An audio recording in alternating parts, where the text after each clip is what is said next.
다윗의 시편입니다. 이 시편의 배경에 대해서 여러 가지 의견이 있는데 가장 유력한 의견은 다윗이 압살롬에게 쫓길 때에 유대 광야에서 이 시편을 기록하였을 거다. 이 시편을 노래하였을 거라는 것이 가장 유력한 의견입니다. 우리 1절에 보게 되면 하나님이여 사슴이 시냇물을 찾기에 갈급한 같이 내 영혼이 주를 찾기에 갈급하니다. 다윗의 인생에 있어서 그때가 가장 그의 영혼이 갈급한 때가 아니었나 이렇게 사람들이 봅니다. 도대체 이 다윗에게 어떤 일이 있었기에 그가 이처럼 하나님을 갈급하게 찾게 되었는가. 3절 말씀이죠. 사람들이 종일 내게 하는 말이 내 하나님이 어디 있느냐 하오니 내 눈물이 주야로 내 음식이 되었도다. 4절입니다. 내가 전에 성의를 지키는 무리와 동행하여 기쁨과 감사의 소리를 내며 그들을 하나님의 집으로 인도하였더니 이제 이 일을 기억하고 내 마음이 상하는도다. 다윗이 압살롬에게 쫓겨서 그의 왕위를 잃어버리고 모든 것을 다 잃어버리고 절망 가운데 있을 때에 사람들은 그 다윗을 향해서 이렇게 조롱하였다는 것이죠. 당신을 지켰던 하나님이 어디 있습니까? 하나님은 당신을 떠났습니다.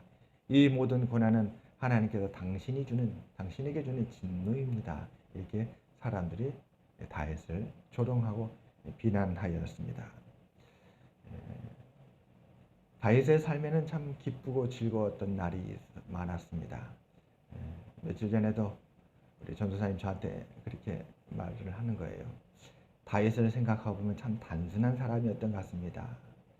오벳 에돔의 집에 있던 하나님의 법궤를 다윗이 다윗의 성으로 가져올 때에 하나님의 법궤를 가져오는 것이 얼마나 기쁘고 즐거웠는지 다윗이 춤을 췄는데 남들이 그가 춤추는 것을 보는 것을 전혀 의식하지 아니하고 다른 사람의 시선을 의식하지 아니하고 얼마나 하나님을 기뻐하는 것에 온 마음으로 다 거기에 흠뻑 마음이 젖었으면 옷이 흘러내리는 것도 몰랐을까. 너무나 기뻐서 춤추다 보니까 그만 옷이 흘러내리게 됐는데 이 다윗은 단순한 사람이라 하나님의 기쁨으로 충만해서 그것만 생각하고 바라보는 사람이라 다른 사람들의 시선에 부끄러워하지도 아니하고 그 사람들이 어떻게 생각할까 그런 게 연연하지 않았다는 것이죠. 그리고 옷이 흘러내리는 것도 모르고 마냥 기뻐서 이렇게 춤췄고 하나님께 영광을 돌렸습니다. 그때에 그 다윗으로 말미암아서 그 성하는 크게 기뻐하고 하나님께 영광을 돌렸다고 합니다. 오벳 에돔의 집에 있는 그 하나님의 법궤를 가져오는 것을 다들 두려워했는데 다윗은 두려워하지 아니하고 어찌 하나님의 법궤를 가져오는 이 기쁨을 늦출 수가 있으랴 하고 기쁨으로 법궤를 맞이했습니다. 이처럼 다윗의 생애를 보게 되면 무리와 동행하여 기쁨과 감사의 소리를 내며 그들을 하나님의 집으로 인도하였던 그런 일들이 그의 과거에 있었던 것이었습니다. 그랬던 이 다윗이 압살롬 그의 아들이 있죠. 그 압살롬의 일로 말미암아서는 그가 크게 고통하였습니다. 그의 아들이 다윗의 왕위를 빼앗기 위해서 다윗의 성에 들이닥치는데 어떻게 아버지가 아들과 싸울 수 있겠습니까? 다윗은 맨발로 심도 심지 못하고 맨발로 그 성을 떠나서 피난길에 오르게 되었죠. 피난길에 오르고 도망가는 그 다윗을 보고 사람들은 비난과 조롱을 했던 것이었습니다. 그래서 사람들은 이 시는 바로 그때 지어진 시일 것이다. 얼마나 다윗이 마음이 곤고하고 고통스러웠으면 이렇게 그가 노래했을까. 오늘 시편 42편의 5절은 그런 절망 가운데 있었던 다윗이 발견한 소망을 우리에게 증거해 줍니다. 5절 말씀입니다. 내 영혼아 내가 어찌하여 낙심하며 어찌하여 내 속에서 불안해하는가. 너는 하나님께 소망을 두라. 그가 나타나 도우심으로 말미암아 내가 여전히 찬송하리로다. 그래요. 하나님께 소망을 두라 이렇게 우리에게 말씀하고 있습니다. 그 절망과 비난과 조롱과 그 아픔 가운데서 이 다윗이 발견한 것은 그럼에도 불구하고 하나님을 바라보아야 한다. 여러분, 하나님을 알지 못한 사람들에게 하나님의 소망이다. 하나님께 소망을 두라. 그를 바라보라. 이 말은 참 막연하게 들릴 것입니다. 하나님을 모르는 사람들에게는 그렇죠. 하나님을 바라보라는데 나는 지금 현재 절망 가운데 있고 모든 것을 잃어버리고 사람들은 이전에 내가 승승장구할 때 그렇게 나를 따르던 사람들이었는데 이제 내가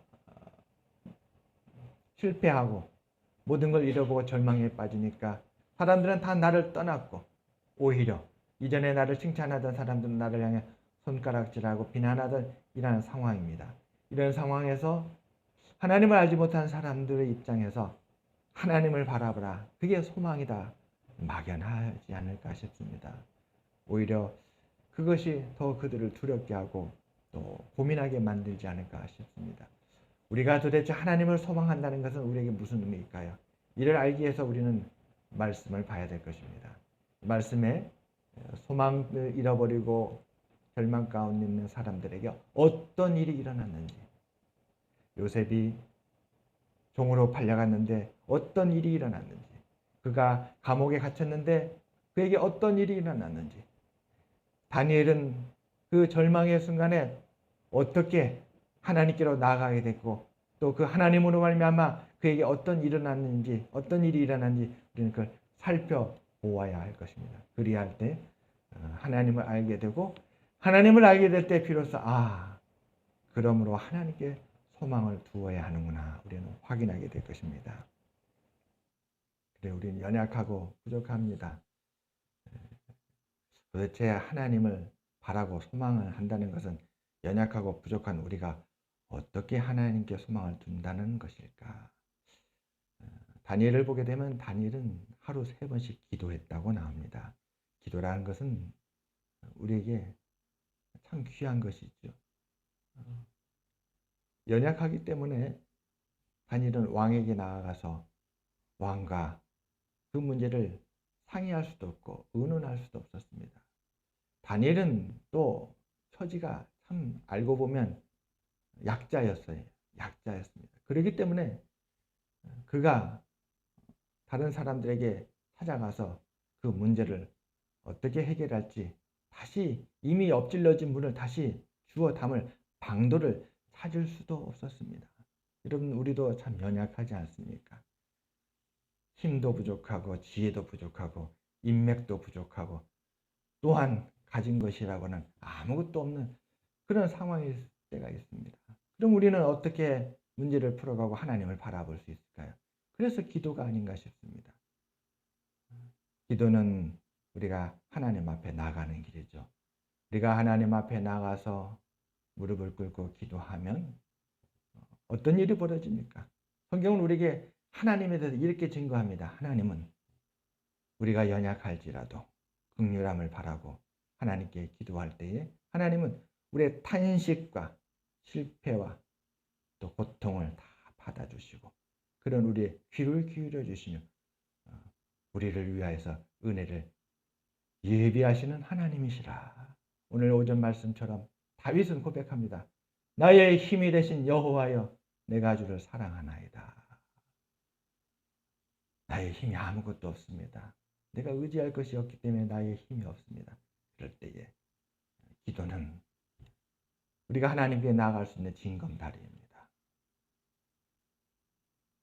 우리 눈에는 아무것도 안 보입니다. 도대체 이 엎질러짐으로 어떻게 주워 담을 수 있단 말인가?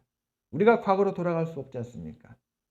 그 일만 없었다면 내가 오늘과 같이 이런 실패와 고통에 이르지 않았을 텐데 다시 그 과거로 돌아가서 그 일이 벌어지기 바로 직전으로 돌아가서 다시 그런 일이 벌어지지 않도록 만들 방도가 없습니다. 이미 벌어진 일을 어떻게 그것을 다시 되돌릴 길이 없는 것입니다. 하나님 앞에 나아가는 것이죠. 어떻게 해요? 기도를 통해서. 기도는 하나님 앞에 고백을 하는 것입니다. 내 마음을 다해서 하나님, 제가 이렇게 고통 가운데 있고 실패하였고 나를 돕는 이가 없고 하나님 아버지, 저는 이렇게 시냇물을 찾는 사슴과 같이 하나님 아버지 고통 가운데 있습니다. 이렇게 고백하고 나가는 것입니다. 그리고 그 기도를 통해서 하나님을 의지하고 붙드는 것이죠. 하나님 도와주시옵소서. 하나님 제게 은혜를 베풀어 주시옵소서. 하나님 아버지, 저를 불쌍히 여겨 주시옵소서. 소경 바디메오가 주님이 지나가신다는 그 소리를 듣고 그가 외쳤지 않습니까?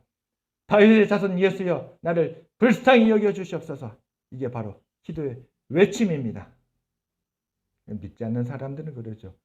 그렇게 기도한다고 해서 뭐가 달라지나요? 오늘 말씀에 믿지 않는 사람들, 그들이 이렇게 조롱합니다. 내 하나님이 어디 있느냐? 내 하나님이 어디 있느냐?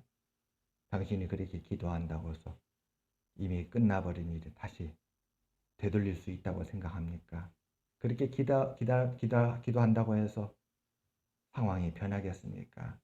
그렇게 기도한다고 해서 당신에게 놀라운 새로운 일이 일어나겠습니까? 이렇게 비난과 조롱을 합니다. 근데 놀라운 것은 그들이 하나님을 모르기 때문에 그렇죠. 다니엘은 이미 왕이 도장을 찍어서 반포한 그 조서가 이렇게 반포됐음에도 불구하고 하나님 앞에 나와서 기도했습니다. 이 문제를 어떻게 해야 될지. 그리고 그는 그 사자굴에 들어갔죠. 사자굴에 들어갔는데 어떤 일이 벌어졌습니까? 성경은 우리에게 보여주시기를 하나님께서 사자의 입을 탁 붙잡으시니까 굶주리는 사자들이 이 다니엘을 털끝 하나 건들지 못하였더라. 거기서 우리가 하나님을 다시 확인하는 것이죠. 하나님은 저 사자의 입도 이 다니엘을 건들지 못하다 탁 붙드시는 능력의 하나님이시구나. 하나님께서 다니엘의 기도를 들으시사 그를 저 사자굴에서 구원하시는구나. 다음 날 왕이 밤새 슬피 잠을 이루지 못하고 걱정하며 이른 아침에 다니엘이 들어간 굴에 찾아가서 다니엘을 부릅니다. 다니엘아, 다니엘아, 내가 믿는 하나님이 너를 구원하였느냐? 근데 저 굴 속에서 소리가 들립니다. 왕이여, 만수무강하옵소서. 나의 하나님이 나를 구원하셨나이다. 내가 여기 있나이다. 얼마나 왕이 기뻤는지 바로 다니엘을 끌어서 그 굴에서 건져냅니다. 그리고 왕이 다시 명령을 합니다. 저 다니엘을 굴에 넣었던 그 악한 무리들 다 끌어다가 그들을 저 사자굴에 집어넣어라. 군사들이 가서 다니엘을 고소하여 사자굴에 넣자라고 왕에게 고소했던 그 간악한 무리들을 포박해서 끌고 와서 사자굴에 넣습니다. 그러자 어떤 일이 벌어졌습니까? 다니엘이 사자굴에 들어갔을 때는 입을 벌리지 아니하고 털끝 하나 건들지 않았던 순한 양 같은 그 사자들이 하루 만에 돌변한 것입니다. 어떻게 그런 일이 가능하겠습니까? 그들이 사자굴에 들어오는데 성경에 기록되기를 그들의 발이 땅에 닿기도 전에 사자들이 그들의 뼈를 으스러뜨려서 그들을 죽였다. 이렇게 기록되어 있습니다.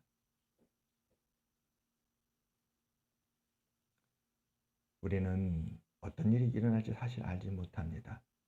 하나님이 어떤 일을 행하실지 우리는 알 수가 없습니다. 우리는 하나님이 아니기 때문에 그렇습니다. 사실 우리가 낙심이 더 깊어지는 것은 우리 자신이 연약하고 부족하기 때문이죠.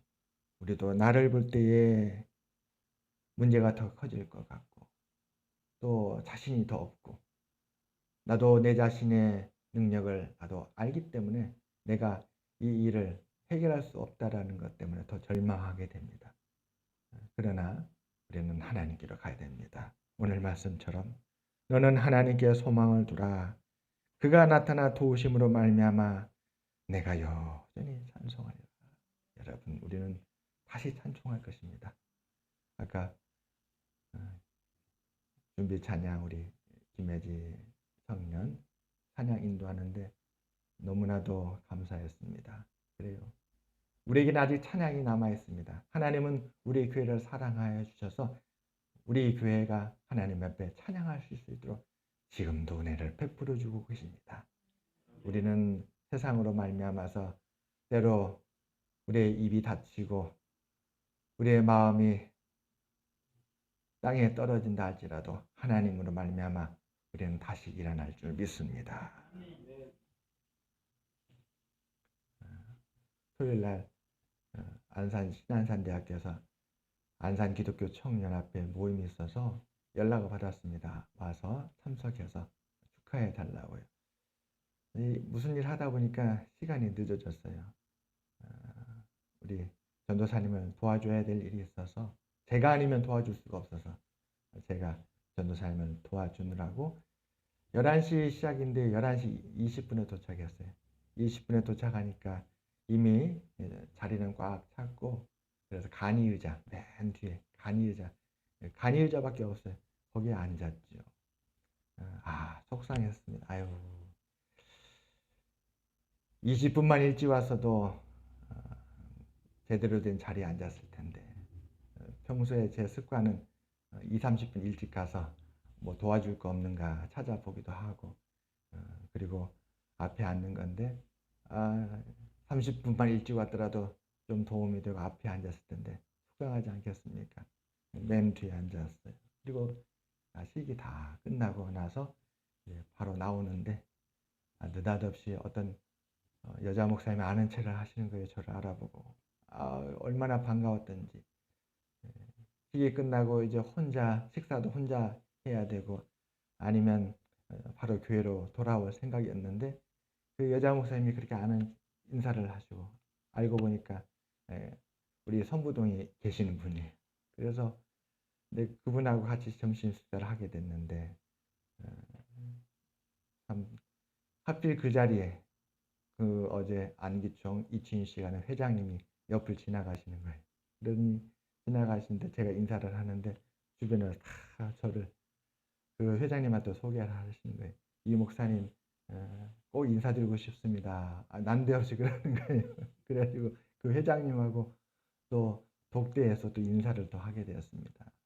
그 마음속에 한번 가만히 생각해 봤어요. 하나님은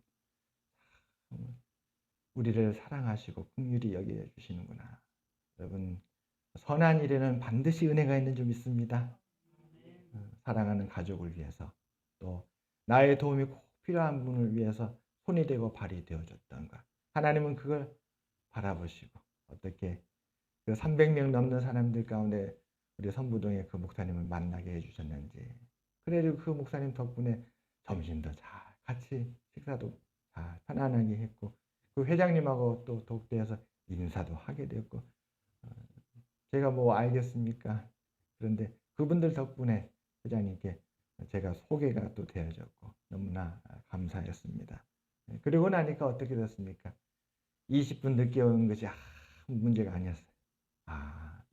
여기에 또 하나님의 은혜가 또 있었구나. 여러분 하나님께서 은혜를 만드시는 방법은 수를 헤아릴 수가 없는 줄 믿습니다. 어찌 우리의 짧은 우리의 식견과 경험과 우리의 가진 것으로 바다보다도 넓고 하늘보다도 넓은 천지를 창조하신 그 하나님이 계획하시고 베풀어 주시는 그 은혜를 우리가 헤아릴 수 있겠습니까? 우리가 헤아릴 수 없으므로 오늘 시편과 같이 우리도 더욱 하나님을 바라보는 우리가 되시기를 주님의 이름으로 축원합니다. 너는 하나님께 소망을 두라. 그가 나타나 도우시는 말미암아 내가 여전히 찬송하리로다. 그래요. 하나님께서 우리와 함께 계심으로 우리가 염려하고 걱정하는 모든 것에 평안한 길로 평안한 은혜를 반드시 주실 것입니다. 우리는 여전히 하나님으로 말미암아 찬송하게 될 줄 믿습니다. 우리 함께 찬송 드리겠습니다. 488장입니다.